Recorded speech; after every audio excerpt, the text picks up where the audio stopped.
चलो बच्चों ये प्रश्न को देखते हैं। तो प्रश्न में लिखा है एल्युमिनियम +3 ऑक्सीकरण अवस्था दर्शाता है। जैसे जैसे हम समूह में नीचे की ओर जाते हैं +1 ऑक्सीकरण अवस्था अधिक स्थायित्व प्राप्त करती है। इसका कारण है, यहाँ 4 विकल्प दे रखा है। पहला विकल्प दे रहा है परमाणु का बढ़ता हुआ आकार, दूसरा दे रखा है अक्रिय युग्म प्रभाव, तीसरा दे रखा है इलेक्ट्रॉन न्यूनतम प्रकृति, चौथा दे रखा है पी पाई आबंध। आइए मुख्य अवधारणा की चर्चा करते हैं। मुख्य अवधारणा, तो प्रश्न में क्या दे रखा है एल्युमिनियम +3 ऑक्सीकरण अवस्था दर्शाता है। जैसे जैसे हम समूह में नीचे की ओर जाते हैं तो +1 ऑक्सीकरण अवस्था अधिक स्थायित्व प्राप्त करने लगती है। तो यहाँ पर अगर हम देखें तो ये हमारे सब तत्व आते हैं जो समूह 13 के। तो यहाँ पे बात किया गया एल्युमिनियम से। तो अगर हम एल्युमिनियम से ही देखते हैं तो यहाँ पे हमारा क्या होता है aluminium Al, gallium Ga, एंडियम In, thallium Tl। तो अगर हम इसमें ऊपर से नीचे की ओर जाते हैं तो जो हमारी आयनन एंथैल्पी होती है यानी कि आयनन ऊर्जा IE, तो ये हमारा क्या होता है घटता है। तो जो हमारा एल्युमिनियम होता है ये हमारा क्या होता है धातु होते हैं, और ये हमारे जो तीनों होते हैं ये भी धातु होते हैं, ये कमजोर धातु होते हैं, और जो हमारी एल्युमिनियम होती है ये कठोर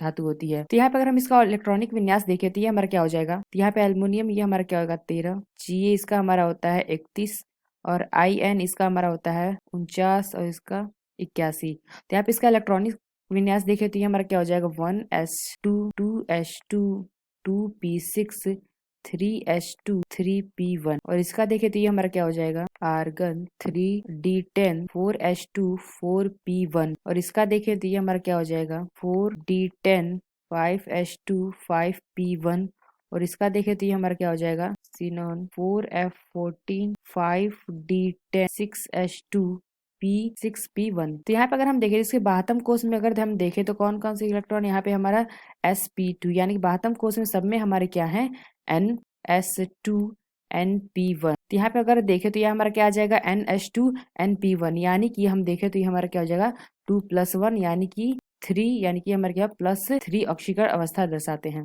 तो प्रश्न क्या दे रखा है जो हमारा एल्युमिनियम होता है +3 ऑक्सीकरण अवस्था दर्शाता है। तो जैसे जैसे हम समूह में नीचे की ओर जाते हैं तो +1 ऑक्सीकरण अवस्था अपने अधिक स्थायित्व प्राप्त करती है।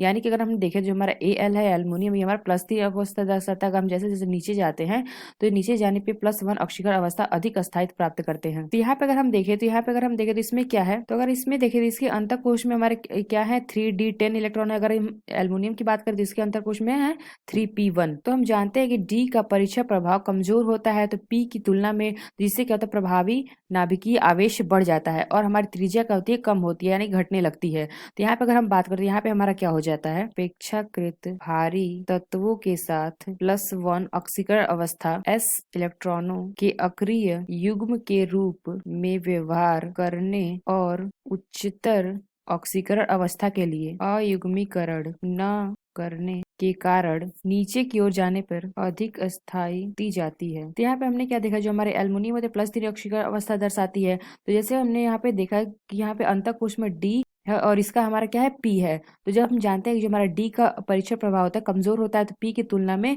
जिससे प्रभावी नाभिकीय आवेश का होता है बढ़ जाता है और हमारी त्रिज्या कम होने आदि घटने लगती है। तो अगर हम यहाँ बात करें तो यहाँ पे हमारा क्या होता है P है और यहाँ पे 3D है। तो यहाँ पे हमने देखा कि अपेक्षाकृत भारी तत्वों के साथ प्लस ऑक्सीकरण अवस्था s इलेक्ट्रॉनों के अक्रिय युग्म के रूप में व्यवहार करने के उच्चतम ऑक्सीकरण अवस्था के लिए अयुग्मीकरण के कारण क्या होता है नीचे जाने पे हमारी अधिक अस्थायी होती जाती है। तो यहाँ पे अगर हम देखें तो पहला हमारा क्या दरकार है, तो ये हमारा क्या होता है NH2 NP1। तो यहाँ पे हमारा क्या होता है 3D आ जाता है। यहाँ पे अगर देखें तो ये हमारा 3NS ना होकर के केवल क्या होता है NP1 दर्शाता है, यानी कि ये हमारा क्या होता है +1 ऑक्सीकरण अवस्था दर्शाते हैं। और यहाँ पे हमने देखा 2+1 तो ये हमारा 3+3 ऑक्सीकरण अवस्था दर्शाते हैं। तो यहाँ पे हम क्या कह सकते हैं अक्रिय युग्म प्रभाव के कारण ये हमारा होता है। तो आइए अपना विकल्प देखते हैं कौन सा विकल्प सही है। तो पहला क्या दरकार परमाणु का बढ़ता हुआ आकार, तो ये हमारा परमाणु के बढ़ते हुए आकार की वजह से नहीं होता है, ये हमारा विकल्प गलत होगा। बी के दरकार अक्रिय युग्म प्रभाव के कारण, तो ये हमारा विकल्प सही होगा। यहाँ पे हमने देखा था कि s इलेक्ट्रॉन के अक्रिय युग्म के रूप में व्यवहार करने पर, यानी जो हमारा बी विकल्प है यह विकल्प हमारा सही होगा। सी के दरकार इलेक्ट्रॉन निम्न प्रकृति का, यह विकल्प हमारा गलत होगा। डी के दरकार है पी पाई अबंध, यानी कि यहाँ पे क्या होता है पाई का ओवरलैपिंग होता है तो इससे कोई संबंध ही नहीं है, तो यह विकल्प भी हमारा गलत होगा। जो हमारा सही विकल्प होगा ऑप्शन बी। तो आशा करते हैं आपको समझ में आया होगा। धन्यवाद।